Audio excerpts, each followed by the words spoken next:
কিছুই আমাদের সাথে যাবে না। এটাই বাস্তবতা। একমাত্র 3 কানা সাদা কাপড়, তাও আবার এই কাফনের কাপড় বাজারের দোকানে কার কাপড়টা আগে চলে আসছে কেউ বলতে পারে না। রে যুবক, একটু চিন্তা করে দেখো, তুমি তোমার বাবার মৃত্যুর খবর তোমার কান দিয়ে শুনেছো, তোমার মার মৃত্যুর খবর শুনেছো, তোমার সন্তানের মৃত্যুর খবর তোমার কান দ্বারা শুনলাম। আরে যুবক, চিন্তা করে দেখো, একদিন তুমি কবরে চলে যাবা, তোমার মৃত্যুর খবর তুমি নিজ কানে শুনতে পারবা না।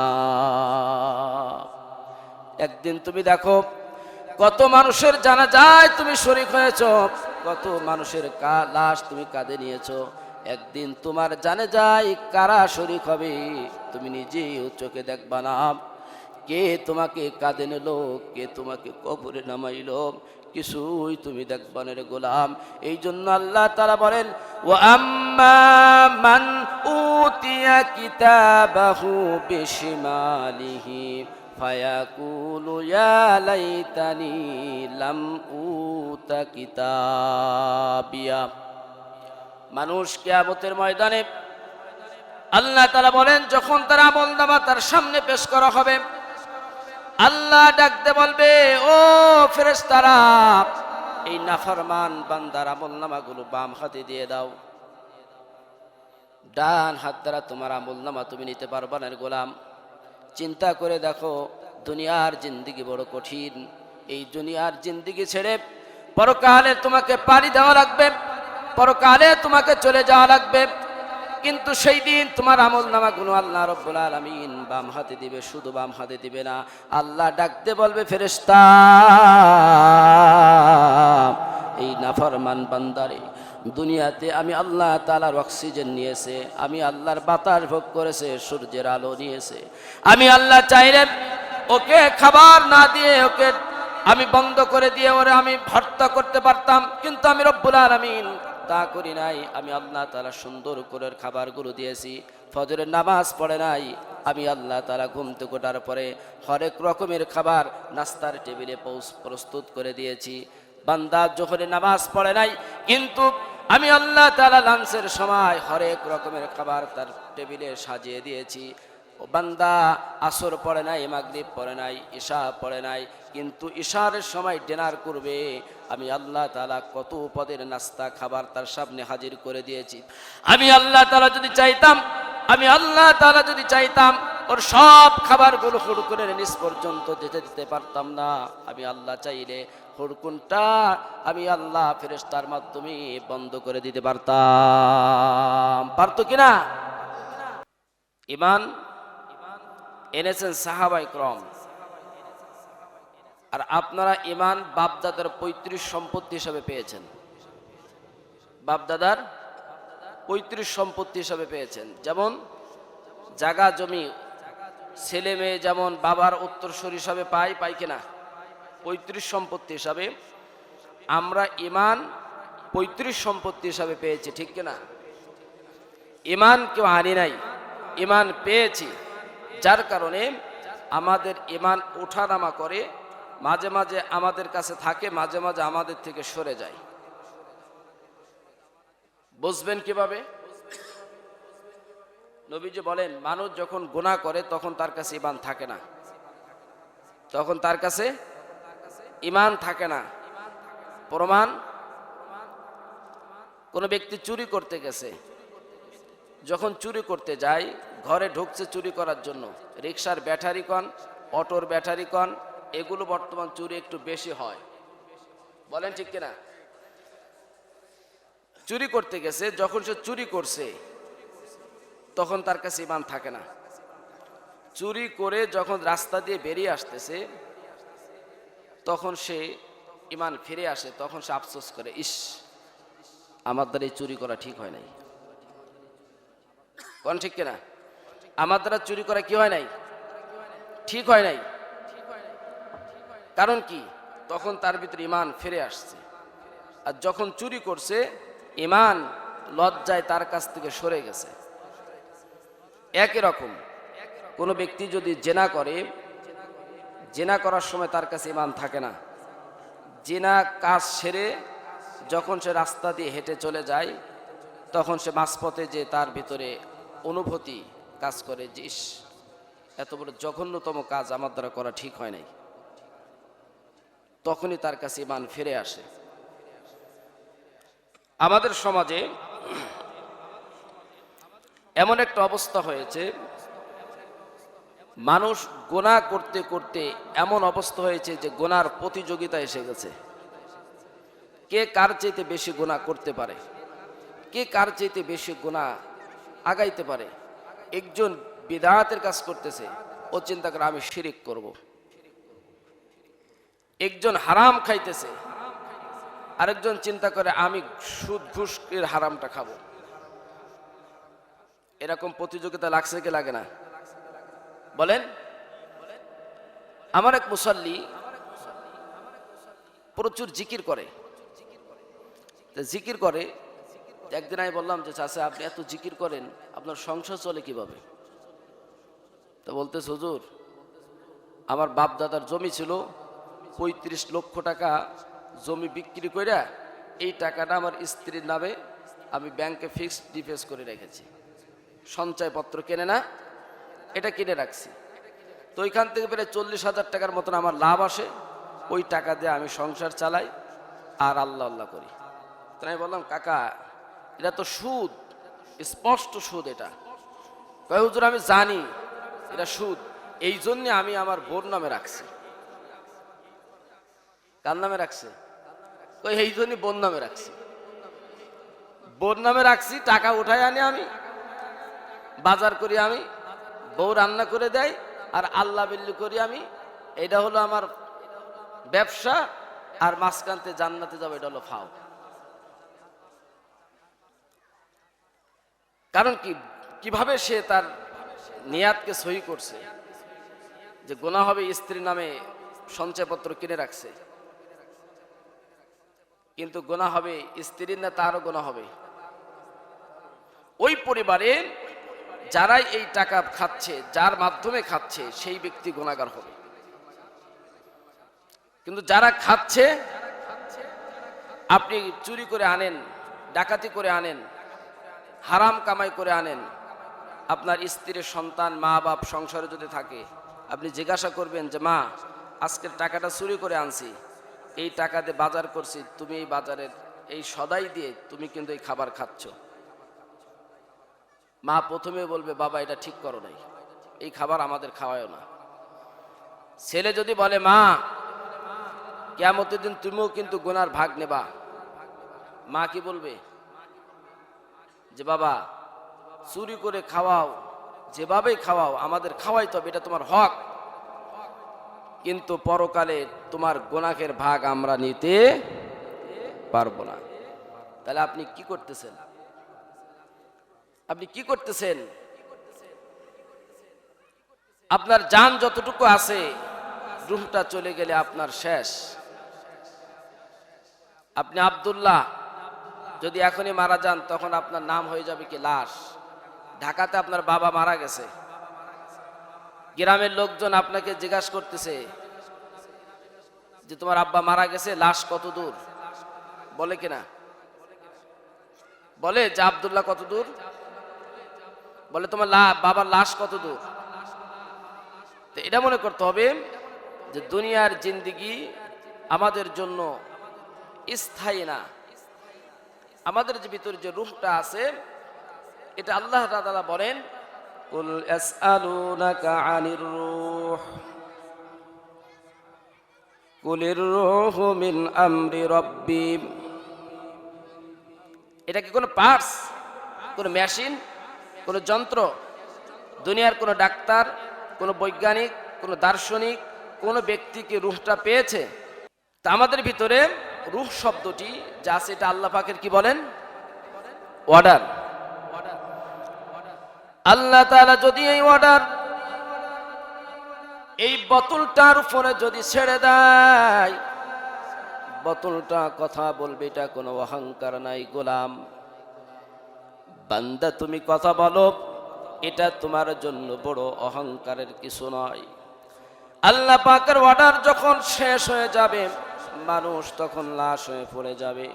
আল্লাহ তাআলা বলেন ফাইদা জাআ আজালুহুম লা ইস্তাখিরুনা সাআতাও ওয়ালা ইস্তাকদিমুন।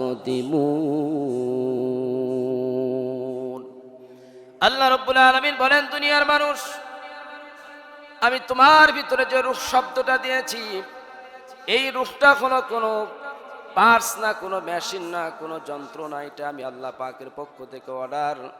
এই অর্ডার আমি আল্লাহ তাআলা তোমার উপরে, যখন তোমার মৃত্যুর পরোয়ানা আসবে, আমি আল্লাহ তাআলা আজরাইল আলাইহিস সালাম তোমার কাছে 1 সেকেন্ড আগেও যাবে না, 1 সেকেন্ড পরও যাবে না। 1 সেকেন্ড আগেও, 1 সেকেন্ড আগেও তোমার কাছে হাজির হবে না, 1 সেকেন্ড পরও তোমার কাছে আসবে না। আল্লাহ বলেন ফাইদা জাআ আজালুহুম লা ইস্তাখিরুনা সাআতাও ওয়ালা ইস্তাকদিমুন। যথা সময়ে তোমার কাছে মালাকুল মউত হাজির হয়ে যাবে। এই জন্য দুনিয়ার তাকব্বরি, দুনিয়ার অহংকার, দুনিয়ার বড়ত্ব, দুনিয়ার যা কিছু তুমি করো না কেন, দিন সেটা তোমাকে মৃত্যুর করে তোমাকে ঝরে পড়তে হবে গোলাম। আল্লাহ তাআলা কুরআনুল কারীমের মধ্যে বলেন, ইন্না আনযারনাকুম আযাবান করিবা। নিশ্চয় আমি আল্লাহ তাআলা তোমাদেরকে খুব নিকটবর্তী একটা আযাবের খবর দিচ্ছে। কে দিচ্ছে? খুব দ্রুত তোমরা তখন দেখতে পাবে, ইয়াউমা ইয়ানজুরুল মারউ মা কদ্দামাত। আল্লাহ বলেন, তোমরা সচক্ষে দেখতে পাবে দুনিয়ার জিন্দেগিতে তুমি কি অপকর্মগুলো করেছো। ইয়াদাহু, হাত দিয়া তুমি কি করেছো, পাও দিয়া তুমি কি করেছো। এই হাত দ্বারা তুমি যত অপকর্মগুলো করেছো, সব অপকর্মগুলো তুমি দেখতে পাবা। নবীজি বলেন, আল মুসলিমু মান সালিমাল মুসলিমুনা মিন লিসানিহি ওয়া ইয়াদিহি। প্রকৃত মুসলমান ওই ব্যক্তি যার হাত ও মুখ থেকে অপর মুসলমান নিরাপদ থাকে। এখন প্রশ্ন হলো, হাত শুধু কি তোমার এই 2 হাত?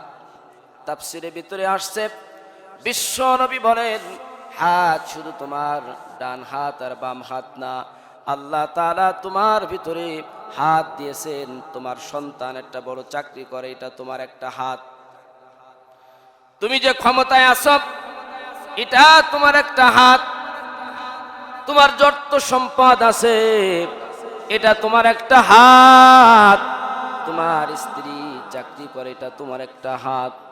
তোমার বাবা চাকরি করে, এটা তোমার একটা হাত। এই হাত থেকে অপর মুসলমান যেন নিরাপদ থাকি। তাহলে হাত একটা, 2টা না আরো আছে? ক্ষমতার হাত একটা, চাকরি একটা হাত, ব্যবসা একটা হাত, সম্পদ একটা হাত, ক্ষমতা একটা হাত। কারণ তোমার এই 2 হাতের চাইতে মানুষ যদি অপব্যবহার করে ক্ষমতার হাত, তুমি কি পারবা? কথা বলেন। কারণ তাহলে বোঝা গেল, এই 2 হাতের চাইতে রব্বুল আলামিন তোমার ক্ষমতার হাতকে পাওয়ার বেশি, তোমার কলমের হাতের পাওয়ার বেশি। কিন্তু এই জামানায় কত মানুষ মিথ্যা সাক্ষী দিচ্ছে জবান দ্বারা। আল্লাহ তাআলা, রাসূল বলেন, মিন লিসানিহি ওয়া ইয়াদি। লিসান মানে শুধু তোমার জবানের কথা বলে নাই। লিসান, জবান থেকে মিথ্যা কথা, মুখ খারাপ জিনিস, খারাপ আলোচনা, খারাপ কথা থেকে ফিরে থাকা, এটাই শুধু ক্ষান্ত নয়। এই জবান দ্বারা যারা মিথ্যা কথা বলে, এই জবান দ্বারা যারা গীবাত করে, যারা শিকায়েত করে, পরনিন্দা করে, যারা পরের সমালোচনা করে, এইরকম মানুষ আছে না নাই? কথা বলেন। এমনও মানুষ আছে একেবারে তাজা মিথ্যা কথা জবান দ্বারা বলে। আল্লাহ বলেন, গোলাম তোমার এই জবান আমি মিথ্যা কথা বলার জন্য দেই নাই, এই জবান বড় দামি। মার পেটে যখন তুমি ছিলা, মা যখন পেটে করে তোমাকে রাখছে, আমি চাইলে মার রক্তগুলো তোমার জবান দ্বারা পান করাইতে পারতাম। আল্লাহ বলেন, গোলাম আমি আল্লাহ তা পান করাই নাই, মার নাবির সাথে তোমার নাবির সাথে আমি অ্যাডজাস্ট করে দিয়েছি।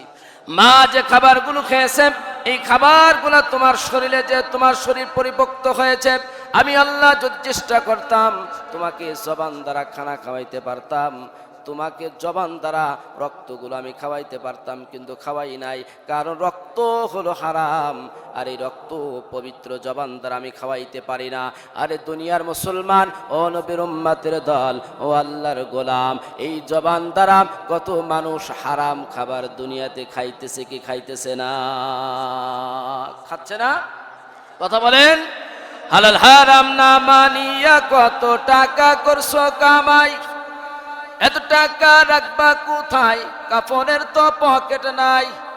টাকা পয়সা লইয়া কেউ কি কবরে যাবে, বাড়ি গাড়ি লইয়া কেউ কি কবরে যাবে, কি জবাব দিবি রে তুই আল্লাহর কাছে, হাই কি জবাব দিবি রে তুই আল্লাহর কাছে। আরে মানুষ হইছ বেহুশ দুনিয়ার পিছে, আরে মানুষ হইছ বেহুশ দুনিয়ার পিছে, কি জবাব দিবি রে তুই আল্লাহর কাছে, হাই কি জবাব দিবি রে তুই আল্লাহর কাছে। কোন জবাব আছে? হারাম মানুষ ধমছে, কিন্তু জবান ছিল পবিত্র জবান। এই জবান দ্বারা তুমি হারাম খাবার খাও কেমনে গোলাম? আমার আল্লাহ বড় ব্যথা পাই তুমি যখন হারাম গুলো খাও। একটু চিন্তা করে দেখো, আল্লাহ যদি তোমাকে খাবার সময় তোমার গলা টিপে মেরে ফেলতে পারতো কি পারতো না? তুমি যখন হারাম খাবার গুলো খাও, মদ গুলো খাও, গাঁজা গুলো খাও, ইয়াবা গুলো খাও, তুমি ডাল গুলো যখন খাও, আল্লাহ তাআলা তোমাকে খাবার সময় আল্লাহ চিন্তা করতো, আরে গোলাম আকাশের বাতাস, সূর্যের আলো পাচ্ছ, আমার বাতাস পাচ্ছ, আমার সব কিছু তুমি অনুভব করতেছো, অক্সিজেন দিচ্ছে আমি আল্লাহ, আর আমি আল্লাহর সব কিছু গ্রহণ করার পরে আরে গোলাম তুমি কেমনে হারাম জিনিস পান করো? শুধু এটা নয়, মানুষ হারাম জিনিস তো নিজেও খায়, অপরকে খাওয়ার জন্য উদ্বুদ্ধ করে, করে কি করে না? কথা বলেন। নিজে নেশা করে, আরেকজনকে নেশা করায়, আস্তে আস্তে বন্ধু অল্প একটু খাও, অল্প একটু খাও, কিছু হবে না। 10 দিন বলছে, একদিন ঠিকই বন্ধু তার কথা মতন একটু খাইলো, অল্প একটু খাওয়াইলো, কিছুদিন পরে আবার একটু খাওয়াইলো, কিছুদিন পরে আবার একটু খাওয়াইলো, খাওয়াইতে খাওয়াইতে বন্ধু এক সময় সেই নেশাখোরের চাইতে বড় খোর হয়ে যায়, যায় কিনা? এই জন্য আল্লাহ তাআলা বলেন, ইয়াউমা ইয়ানজুরুল মারউ মা কদ্দামাত ইয়াদাহু ওয়া ইয়াকুলুল কাফিরু ইয়া লাইতানি কুনতু তুরাবা। মানুষ অপরাধ করে দুনিয়া থেকে পরকালের জন্য তুমি কি সঞ্চয় করেছ, সব কিছু রব্বুল আলামিন বলেন তুমি স্বচক্ষে দেখতে পাবা। আল্লাহ বলেন, ওয়া উদিয়াল কিতাব ফাতারাল মুজরিমিনা ওয়া মুশফিকিনা মিম্মা ফি। আল্লাহ তাআলা বলেন, যখন তার সামনে তার আমলনামাগুলো ছেড়ে দেওয়া হবে, আমলনামাগুলো পরকালে সে দেখবে স্বচক্ষে। ওয়াউদিয়াল কিতাব ফাতারাল মুজরিমিনা মুশফিকিনা মিম্মা ফি। তখন সে ভীত সন্ত্রস্ত বোধ করবে নিজেকে, আয় আল্লাহ দুনিয়ায় অপরাধগুলো যা করেছে সব অপরাধগুলো আজকে সামনে হাজির। ويقولون يا ويلتنا ما لهذا الكتاب, কিতাবের ভিতরে ধ্বংস আমাদের জন্য অনিবার্য। সব কিছু কিতাবের ভিতরে সব কিছু আজকে ধরা পড়ে গেছে। লা ইগাদিরু সগীরাতাও ওয়ালা কাবীরাতান ইল্লা আহসাহা, কোন সে দেখবে ছোট থেকে ছোট, আদনা থেকে আদনা, ছোট গোনাহ বড় গোনাহ এমন কোন গোনাহ নাই যেটা তার আমলনামার উপরে ধরা পড়ে নাই। গোপনে গুনাহ করেছো, কেউ জানে না, দুনিয়ার কোনো মানুষ জানে না। সব গুনাহগুলো সব আমলনামায় ধরা পড়ে গেছে। মানুষ যখন তার আমলনামাগুলো দেখবি তখন শুধু কাঁদতে থাকবি, আফসোস করবে যে আল্লাহ কেমন তোমার ক্যামেরাম্যান। দুনিয়ার সিসি ক্যামেরা মানুষ ফিট করে, সিসি ক্যামেরাকে বন্ধ করে চুরি করার সুযোগ আছে না নাই? একটু কথা বলেন, আছে না নাই? আল্লাহ রাব্বুল আলামিন বলেন কিরামান কাতিবিন ইয়ালামুনা মা তাফআলুন, আল্লাহ যে সম্মানিত ফেরেশতা আমাদের কাঁধে রেখেছেন, আমাদের এই ফেরেশতাগুলি এমন কোনো গুনাহ নাই যেটা তার সিসি ক্যামেরায় ধরা পড়বে না। এই জন্য দুনিয়া থেকে যখন গুনাহ করি একটু চিন্তা করি, হা দুনিয়ায় তো কিছুই আমরা নিয়ে যেতে পারবো না। কিছু নিয়ে যেতে পারবো? বলেন কিছুই যাবে আমাদের সাথে? কিচ্ছু যাবে না। সুতরাং দুনিয়া থেকে যত তুমি অপরাধ করো, ছোট অপরাধ করো বড় অপরাধ করো, সব অপরাধগুলি আল্লাহ পাকের সিসি ক্যামেরায় ধরা পড়ে যাবে। কিয়ামতের ময়দানে আল্লাহ রাব্বুল আলামিন বলেন ফামান ইয়ামাল মিসকালা যাররাতিন খায়রান ইয়ারা ওয়া মান ইয়ামাল মিসকালা যাররাতিন শাররান ইয়ারা। ছোট এবং ছোট গুনাহগুলো ভালো আমলগুলা, একেবারে উত্তম আমলগুলাও তুমি দেখতে পাবা, খারাপ আমলগুলাও তুমি কিয়ামতের দিন সচক্ষে দেখবা। মানুষ আফসোস করবে আর বলবে ইয়াকুলুনা ইয়া লাইতানি কদ্দামতু লিহায়াতি। রব্বুল আলামিন হায়াতের জিন্দেগিতে কি করেছো সব তুমি পাশাতে দেখতে পাবা। পরকালের জিন্দেগিতে তোমার সামনে সবকিছু হাজির করা হবে, এমন ভাবে হাজির করা হবে সব কিছু তুমি নিজ চোখে দেখবা। এই জন্য বলি দুনিয়ার মানুষ টাকা পয়সা বাড়ি গাড়ি কিছুই আমাদের সাথে যাবে না। সুতরাং হালাল কামাই করি, হারামকে ছেড়ে দেন, মানুষের গিবত শিকায়ত ছেড়ে দেন, পরনিন্দা ছেড়ে দেন, দুনিয়ার যত গুনাহ করেন সব গুনাহ ছেড়ে দেন। কারণ যখন চলে যাব আমি আপনি একা একা চলে যাব। একা একা যাব না, আরো লোক যাবে। টাকা পয়সা বাড়ি গাড়ি যাহা করেছি সব কিছু ফেলাইয়া আজহি একা যাইতেছি। টাকা পয়সা বাড়ি গাড়ি যাহা করেছি সব কিছু ফেলাইয়া আজহি একা যাইতেছি। এত নিষ্ঠুর হবে মানুষ তা তো জানি না, এত নিষ্ঠুর হবে মানুষ তা তো জানি না। ডাইনে বামে মাটি আমার মাটির বিছানা, ডাইনে বামে মাটি আমার মাটির বিছানা। আমি চলে যাব আমায় তোমরা ভুইলা যেও না, আমি চলে যাব আমায় তোমরা ভুইলা যেও না। ডাইনে বামে মাটি আমার মাটির বিছানা। বাবা ঘরের বিবি ছেলে মেয়ে আছে যাহারা, জন্মের তরে বিদায় করে দিবে তাহারা। বাবা ঘরের বিবি ছেলে মেয়ে আছে যাহারা, জন্মের তরে বিদায় করে দিবে তাহারা। শেষে বুঝলাম এই দুনিয়ায় আপন কেহ নাই, বাবা শেষে বুঝলাম এই দুনিয়ায় আপন কেহ নাই। ডাইনে বামে মাটি আমার মাটির বিছানা, ডাইনে বামে মাটি আমার মাটির বিছানা। কিছুই আমাদের সাথে যাবে, এটাই বাস্তবতা। একমাত্র তিনখানা সাদা কাপড়,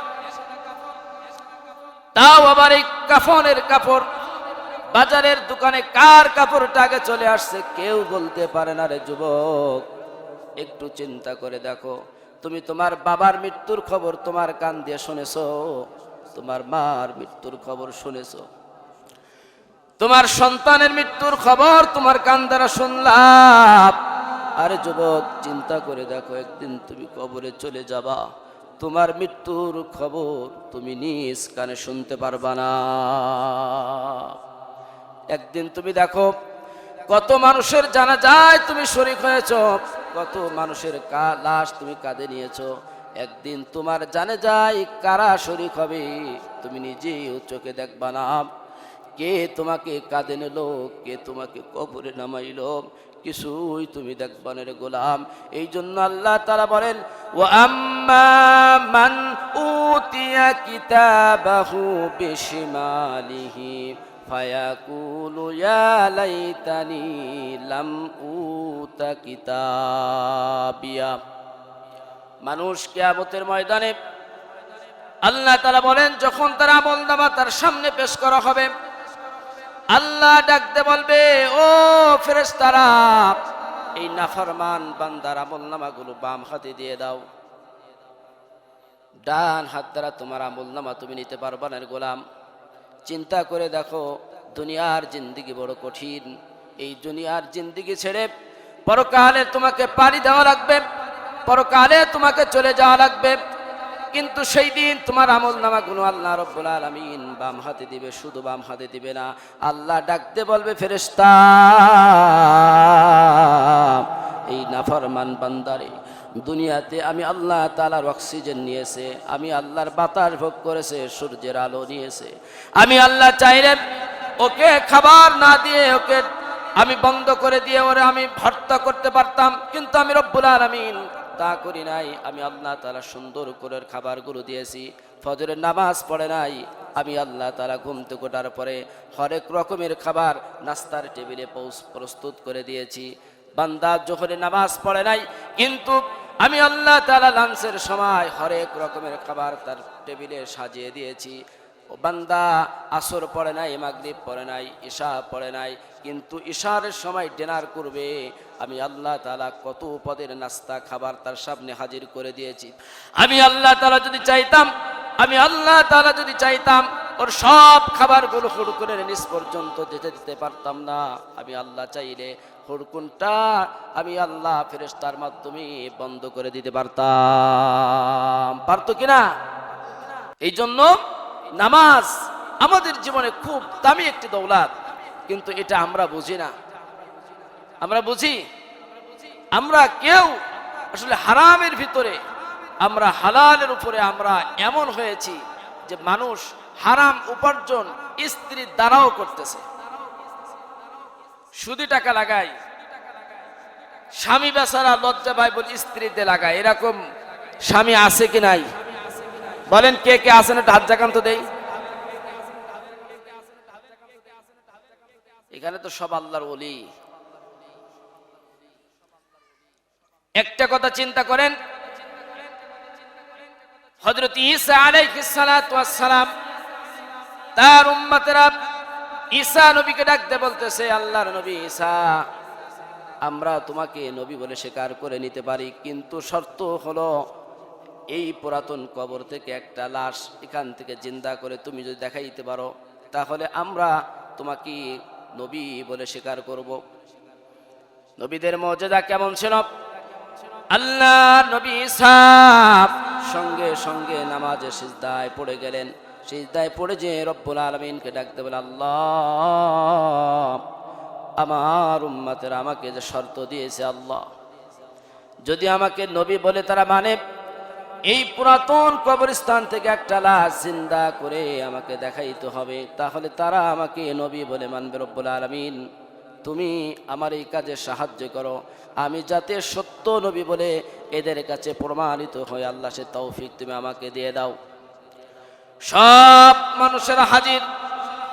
ঈসা নবীকে বারবার বলতেছে, ঈসা আল্লাহ নবী যদি তুমি সত্যবাদী হতে চাও তাহলে এই কবরস্থান থেকে একটা লাশ তুমি জীবিত করে দেখাও।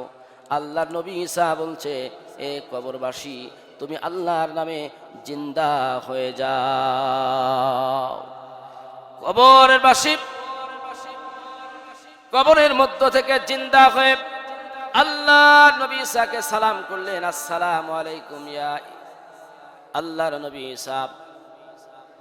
এবার ঈসা আলাইহিস সালাতু ওয়াস সালাম কবরবাসীকে ডাক দিয়ে বলতেছে, ও কবরবাসী তুমি আল্লাহর নামে জিন্দা হয়েছ, এই কবরের মধ্যে তুমি কতদিন পর্যন্ত আছো? কবর ব্যক্তি বলছেন, ও আল্লাহ নবী ঈসা আপনি শুধু আমার পক্ষ থেকে সালাম নিয়েছেন, এখানেই শেষ নয়, আপনি আমার বাবার পক্ষ থেকেও সালাম নিন, আমার বাবাও আপনাকে সালাম জানিয়েছেন। আল্লাহর নবী ঈসা বলছে, তোমার বাবাও আমাকে সালাম জানিয়েছে, তুমি আমাকে চিনলা কিভাবে, তুমি কে? এবার কবরবাসী বলছে, আল্লাহর নবী ঈসা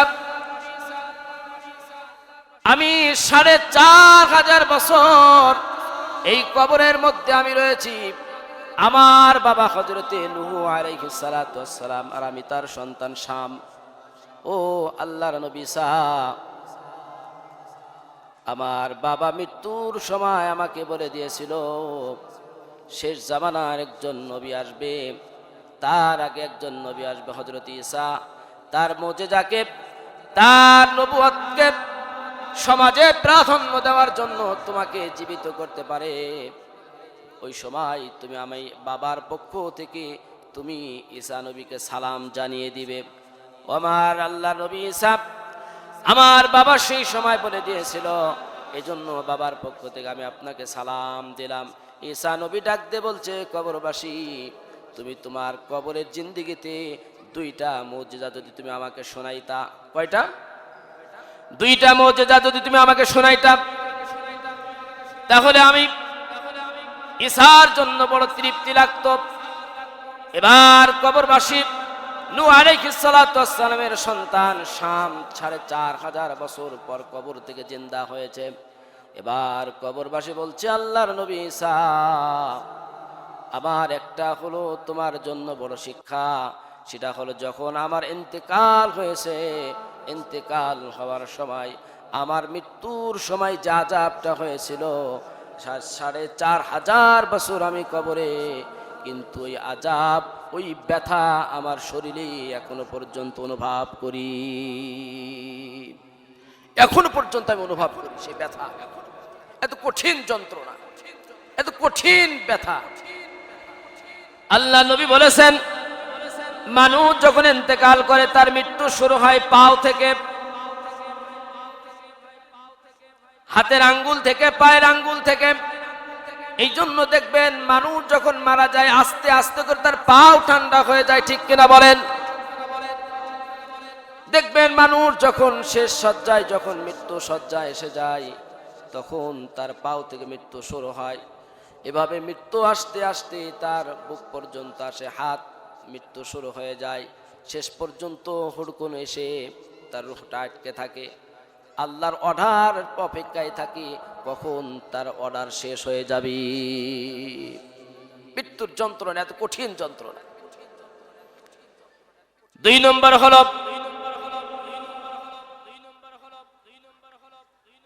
ঈসা আলাইহিস সালাতু ওয়াস সালামকে বলছে, 2 নম্বর হলো আমার শরীরে 360টা জোড়া আছে, 360টা জোড়ার ভিতরে এমন ব্যথা অনুভব হয়েছে, আমার মনে হয় কিয়ামত পর্যন্ত মৃত্যুর যন্ত্রণা 360টা জোড়ার ভিতরে আমি অনুভব করব।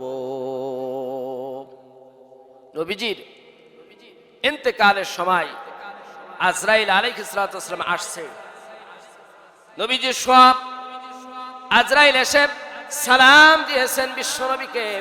সালাম দেওয়ার পর নবীর বুকের উপরে হাত রাখলো। আল্লাহ নবী বলছে, কি আমার বুকের উপরে হাত রাখলো রে? আজরাইল বলতেছে, এ আল্লাহর হাবিব, আমি আজরাইল আপনার বুকের উপরে হাত রাখছি। আপনার সময় শেষ। আল্লাহ আপনার দুনিয়ার জিন্দেগি এখানেই সমাপ্ত। আপনি জান্নাতের আল্লাহর মেহমান হয়ে যাবেন এখনই। আল্লাহ নবী বলছে, আজরাইল, জানি না তুমি কি রেখেছ, আমার বুকের উপরে তোমার বাম হাত মোবারক কেন রাখছো, কিন্তু আমার কাছে মনে হচ্ছে তামাম দুনিয়ার আসমান আর জমিন মনে হয় আমার বুকের উপরে তুমি পাড়া দিয়েছো। আরে ভাই আজরাইল, খবরদার খবরদার, আমার আনেয়াল উম্মাদেরকে যেন এভাবেই যেন তুমি জান কবাজ করবে না। কারণ আমি নবী যদি ব্যথা অনুভব করি, সহ্য করতে না পারি, তাহলে আমার উম্মতেরা মৃত্যুর যন্ত্রণা কিভাবে সহ্য করবে? সেদিন আজরাইল বলেছিল,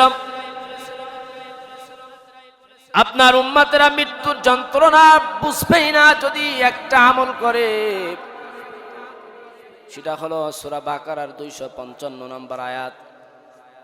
প্রত্যেক ফরজ নামাজের পরে যদি কোনো বান্দা কোনো বান্দি যদি আয়াতুল কুরসি পড়ে, আজরাইল সেদিন বলেছে, হাবিব, আয়াতুল কুরসি যদি প্রত্যেক ফরজ নামাজের পরে যদি পড়ে, তাহলে তার মৃত্যুটা হবে এমন অবস্থায় কেমন যেন দোলনার শিশু দোলনায় ঘুমিয়ে গিয়েছে মায়ের কোলে। মায়ের কোলের শিশু মায়ের দুধ পান করতে করতে ঘুমায় গিয়েছে। এই জন্য আমরা চিন্তা করব যে দুনিয়ার জিন্দেগিটা আমাদের জন্য খুব কঠিন। রব্বুল আলামিন বলেন, পরকালে মানুষ আফসোস করবে, ইয়া ওয়াইলাতা লাইতানি লাম আত্তাখিয ফুলানান খলিলা। পরকালে মানুষ আফসোস করবে খারাপ বন্ধুদের জন্য। আল্লাহ, খারাপ বন্ধুদেরকে যদি বন্ধুরূপে যদি গ্রহণ না করতাম তাহলে কত ভালো হতো। কারণ খারাপ বন্ধুদের কারণে কবরের সবচেয়ে বড় আযাব। খারাপ বন্ধুদের কারণে আজকে কবরে বড় শাস্তি। নবীজি বলেছেন, দুনিয়াতে তুমি মান তাশাব্বা বিকওমিন ফাহুয়া মিনহুম, দুনিয়ার জিন্দেগিতে তোমার সম্পর্ক থাকবে নামাজীদের সাথে, কার সাথে? সত্যবাদীদের সাথে। কার সাথে? আলেম ওলামার সাথে। যেই সন্তান সৎপথে চলে, যেই সন্তান বিড়ি খায় না, সিগারেট খায় না, যেই সন্তান আজানের সাথে সাথে মসজিদে চলে আসে, আজানের সাথে সাথে বাড়িও থাকে না, দোকানও থাকে না, মসজিদে চলে যায়। নবীজি বলেন, তোমার সম্পর্ক করো ওই নামাজের সাথে, যেই নামাজি ইন্তেকালের পরে তোমার কবরে শান্তি পাইবা। কবর তোমাকে ছেড়ে দিবে না। কবরে আযাব এত বড় কঠিন আযাব, মৃত্যুর পরে সবচেয়ে ভয়ঙ্কর আযাব। আল্লাহ নবী বলেছেন, জাহান্নামের ভিতরে এমন আযাব হবে না যতগুলো আযাব হবে কবরের মধ্যে।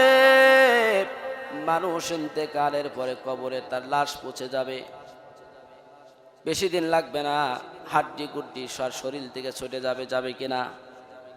পাপাচারের কারণে নবীজি বলেছেন, এক পাজরার হাড় আরেক পাজরার মধ্যে ঢুকে যাবে। যাবে কিনা? 6 দিন পরে নখ খসে যাবে, 9 দিন পরে চুল। কবর গাহের সামান নিতে কইরো না কেউ ভুল। 6 দিন পরে নখ খসে যাবে, 9 দিন পরে চুল। কবর গাহের সামান নিতে কইরো না কেউ ভুল। কবর জায়গা ভালো নয়, কবর জায়গা ভালো নয়, কবর জায়গা ভালো নয়। আমল দিয়ে কবর গৃহ সাজিয়ে নিতে হয়। কবর জায়গা ভালো নয়, কবর জায়গা ভালো নয়।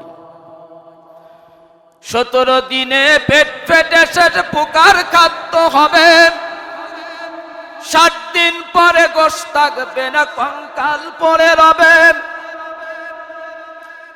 17 দিনে পেট ফেটে শেষ পোকার খাদ্য হবে, 60 দিন পরে গোশ থাকবে না, কঙ্কাল পড়ে রবে।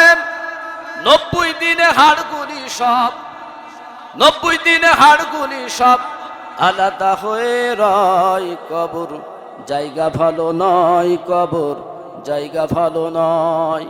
আমল দিয়ে কবর গৃহ সাজিয়ে নিতে হয়, কবর জায়গা ভালো নয়, কবর জায়গা ভালো নয়। একেবারে আপনার জীবনে সব মাটির সাথে মিশে যাবে, কিচ্ছু থাকবে না।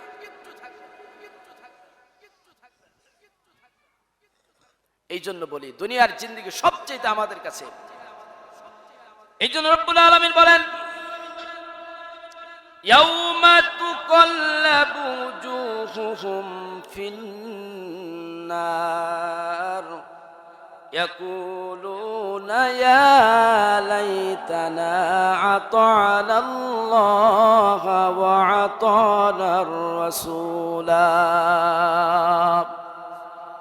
মানুষ আফসোস করবে সেদিন জাহান্নামীদের, ইয়াউমা তুকাল্লাবু ওজুহুহুম ফিন্নার, জাহান্নামের আগুনে তার চেহারা ঝলসে যাবে। রব্বুল আলামিন বলেন নারুল্লাহিল মুকাদাতুল্লাতী তাত্তালিউ আলাল আফইদা।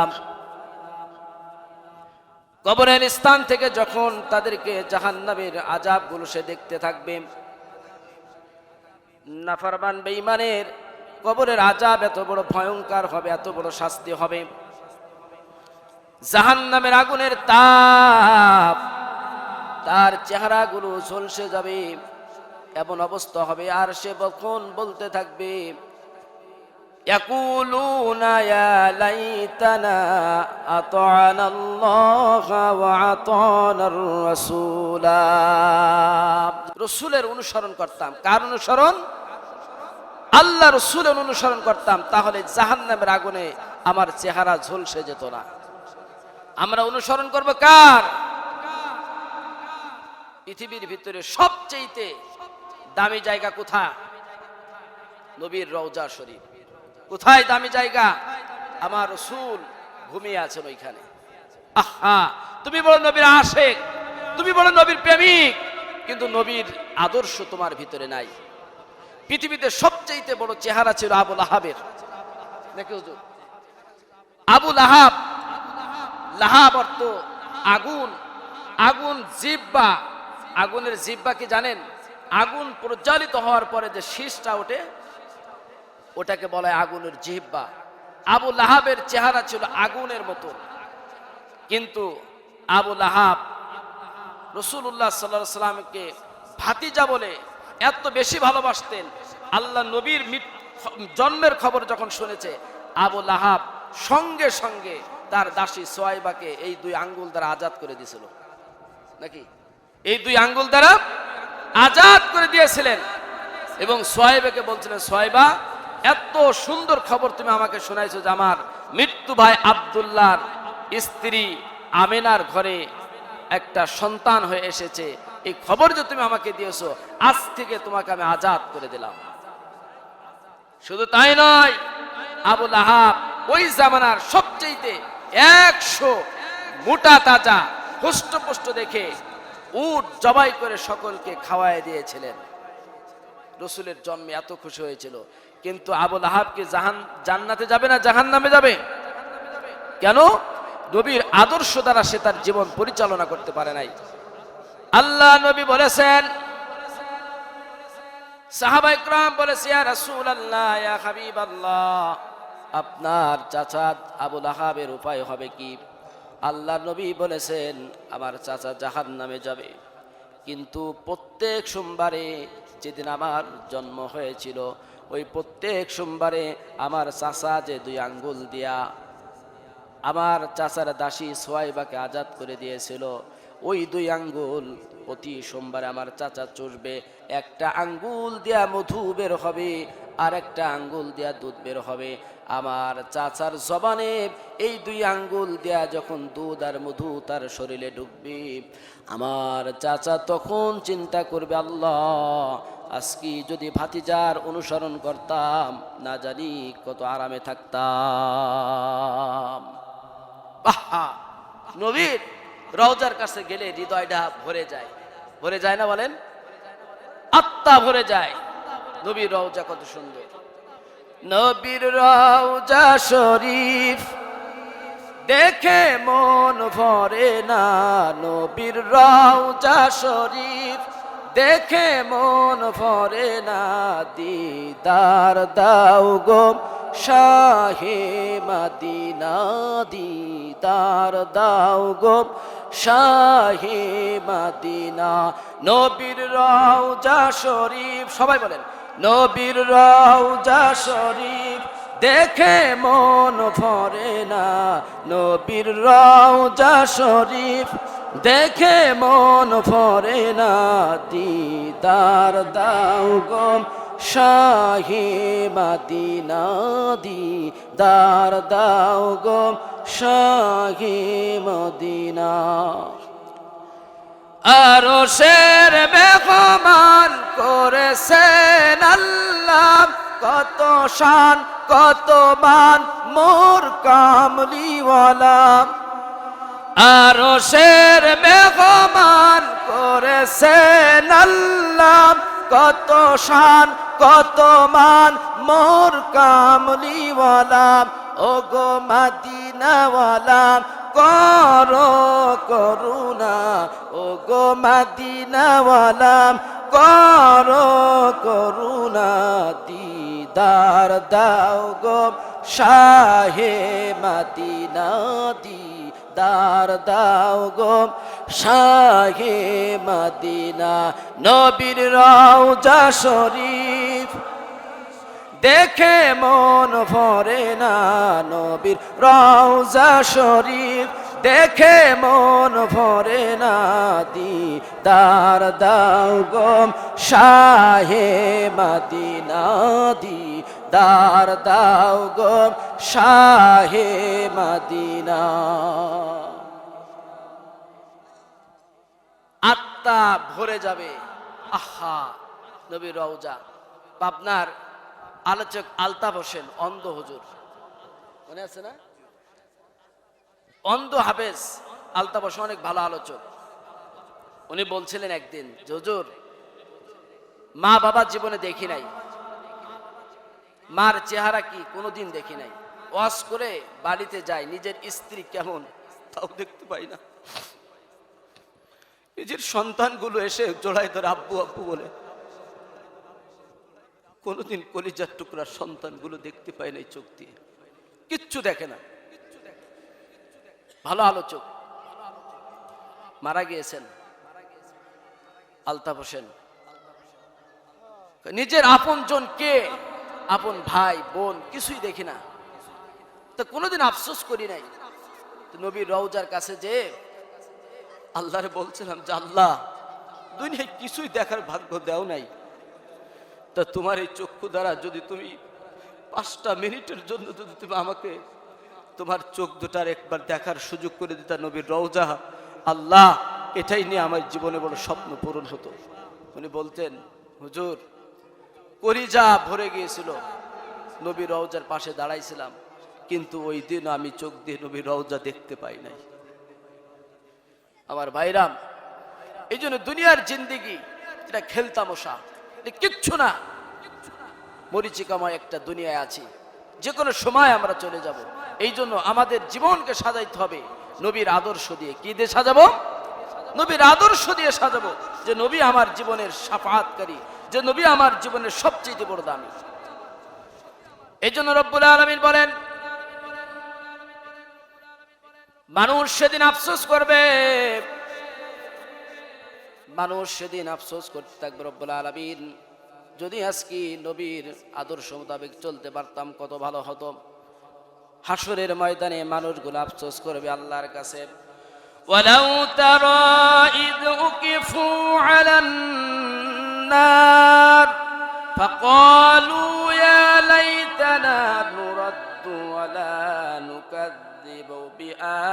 আয়াতি রাব্বিনা ওয়া নাকুনা মিনাল মুমিনিন।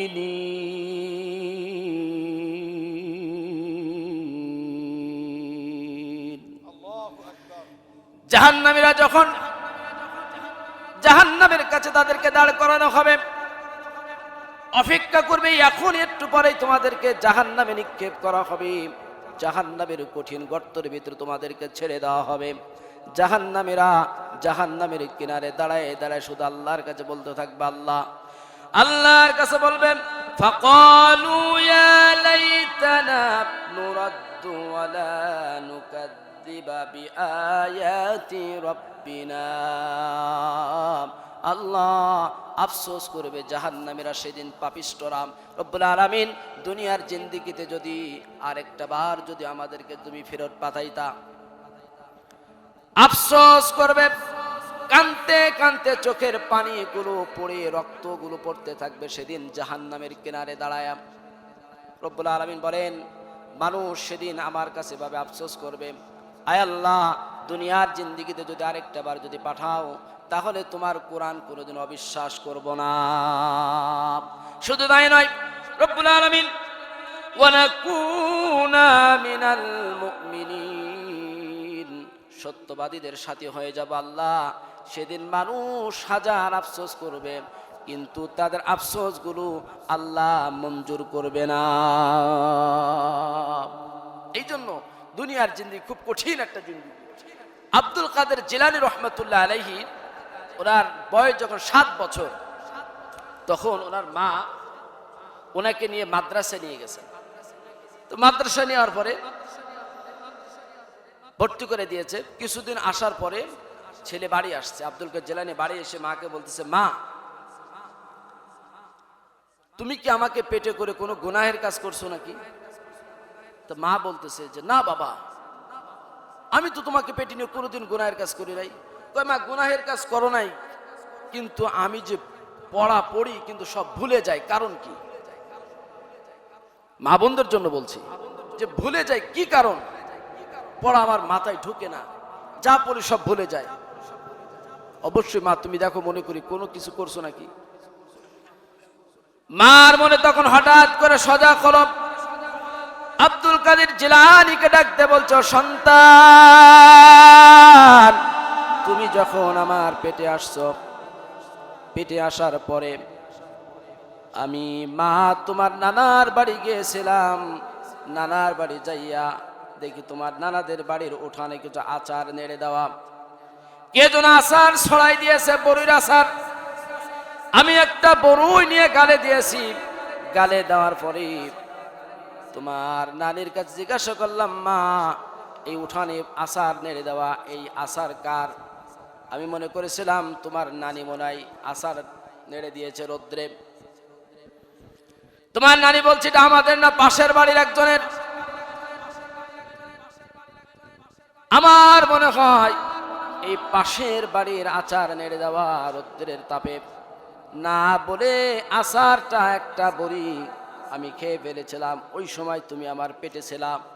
আমার মনে হয় না বলে এই আচার খাওয়ার কারণে এটা আমার জন্য হারাম হয়েছে। আর আল্লাহ নবী বলেছেন, লা ইয়াদখুলুল জান্নাতা জাসাদুন গুযিয়া বিল হারাম, হারাম ভক্ষণকারীর শরীর জান্নাতে প্রবেশ করবে না। আমার মনে হয় এই হারাম বড়ি খাওয়ার কারণে তোমার ব্রেনে এইটাই মনে হয় এর এফেক্ট তোমার ব্রেনে পড়েছে। আমার ভাইরা, এই জন্য বলি আব্দুল কাদের জিলানী রহমাতুল্লাহ আলাইহির বাবা এমন একজন ব্যক্তি ছিলেন,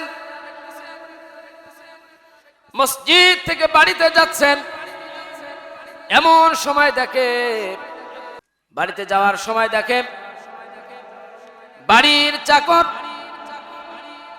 বাড়ির গেটের ভিতর থেকে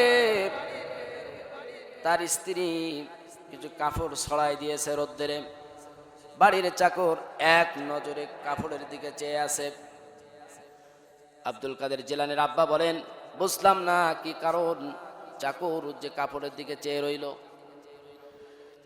বাড়িতে যাওয়ার পর আমি কাপড়গুলো রশি থেকে ছড়াইয়া হাতে নিয়ে আগুন দ্বারা জ্বালিয়ে দিয়েছি। স্ত্রী ডাকতে বলে, প্রাণের স্বামী, গতকাল কিনা তুমি নতুন জামা কাপড় আমার জন্য এনেছ, কি কারণ, কি হয়েছে? আজকে নতুন জামা কাপড় তুমি আগুন দ্বারা জ্বালিয়ে দিচ্ছ, কারণ কি?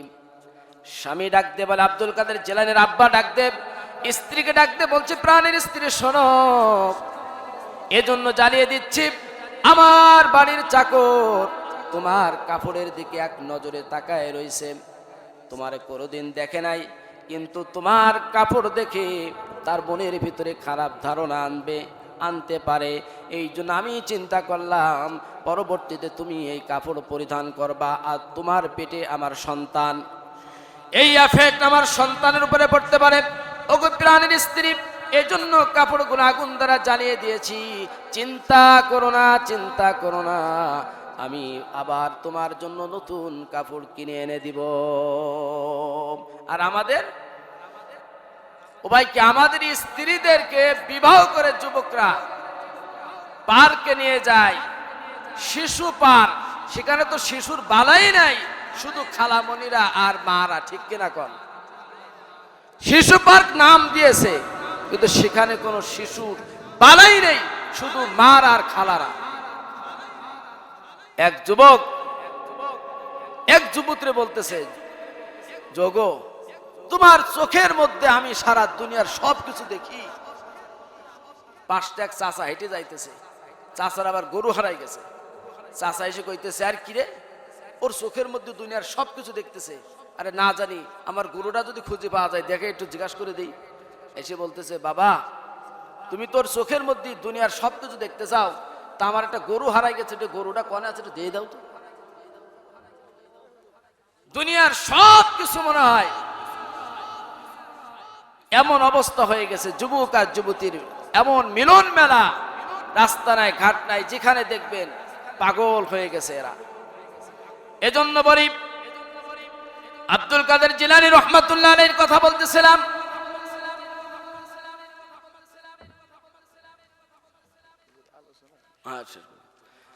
আব্দুল কাদের জিলানী রহমাতুল্লাহ আলাইহির মা উস্তাদের কাছে সন্তানকে ভর্তি করানোর পর, এবার উস্তাদকে যখন আব্দুল কাদের জিলানীকে বলতেছে, বলো বাবা আলিফ। আব্দুল কাদের জিলানী বলতেছে, হুজুর আলিফের অর্থ কি? কয় অর্থ জানি না। হুজুরকে আব্দুল কাদের জিলানী বলতেছে, হুজুর যদি অর্থ না জানেন, এই জিনিস আমি পড়ি না। আব্দুল কাদের জিলানী রহমাতুল্লাহ আলাইহি বলছে, এবার হুজুর বলতেছে, তুমি কি অর্থ জানো? কয় হ্যাঁ আমি অর্থ জানি। কয় বলো অর্থ কি? এবার আব্দুল কাদের জিলানী বলতেছেন, আলিফ লাম মিম আল্লাহু লা ইলাহা ইল্লা হুয়াল হাইয়ুল কাইয়্যুম। এভাবে পড়তে পড়তে 18 পারা কোরআন মুখস্থ করে উস্তাদকে এক জায়গায় দাঁড়ায় শোনালেন।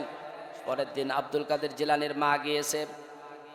উস্তাদ বলতেছেন আব্দুল কাদের জিলানীর মাকে, আরে মা, আপনি আপনার সন্তানকে আমার মাদ্রাসায় দেওয়ার আগে কোথায় ভর্তি করেছেন? আব্দুল কাদের জিলানীর মা বলতেছে, হুজুর সত্য কথা কি, আপনার মাদ্রাসায় ভর্তি করানোর আগে কোনো মাদ্রাসা আমি ভর্তি করি নাই। কয় না, আপনি মিথ্যা কথা বলতেছেন। কয় না, ভর্তি করি নাই, আমার সন্তানের জন্য এটাই প্রথম মাদ্রাসা, প্রথম শিক্ষা। আব্দুল কাদের জিলানীর উস্তাদ বলতেছে, তাহলে আপনার সন্তান এভাবে 18 পারা কোরআন মুখস্থ কেমনে শোনাইল? মা এবার চোখের পানি ছেড়ে দিলেন। মা কাঁদতেছে আর বলতেছে, হুজুর আমার মনে বড় দুঃখ। উস্তাদ বলতেছেন, মা আপনার চোখে পানি কেন? আব্দুল কাদের জিলানী রহমাতুল্লাহ আলাইহির মা বলতেছেন, হুজুর আমার সন্তান যখন আমার পেটে ছিল, আমি মা তখন ঘর ঝাড়ু দিতাম, কোরআন পড়তাম, মাস করতাম, কোরআন পড়তাম। আমি সন্তানদেরকে বাড়ির কাজ কাম করতাম, কোরআন পড়তাম। কোরআন পড়তে পড়তে পড়তে আব্দুল কাদের জিলানী যেদিন হয়, সেদিন আমি মা 18 পারা কোরআন মুখস্থ করে ফেলেছিলাম। আমি কান্নাকাটি করতেছি এই জন্য, যদি আমার আব্দুল কাদের জিলানী পেটে থাকাকালীন আমি মা আরেকটু কষ্ট করে যদি পুরা কোরআন যদি মুখস্থ করে ফেলতে পারতাম, তাহলে আমার কলিজার টুকরা সন্তান কোরআনের বড় হাফেজ হয়ে যেত। আল্লাহ তাআলা আমাদের সবাইকে, মা বোনদেরকে সন্তান মানুষ করার বড় কারিগর হতে হবে, এবং আমাদেরকে স্ত্রীর জন্য সহিহ শরিয়াত পর্দা আমাদেরকে ঠিক রাখতে হবে। আল্লাহ তাআলা আমাদের সবাইকে তৌফিক দান করুন, আমিন। ওয়া আখিরি দাওয়ানা আলহামদুলিল্লাহি রাব্বিল আলামিন।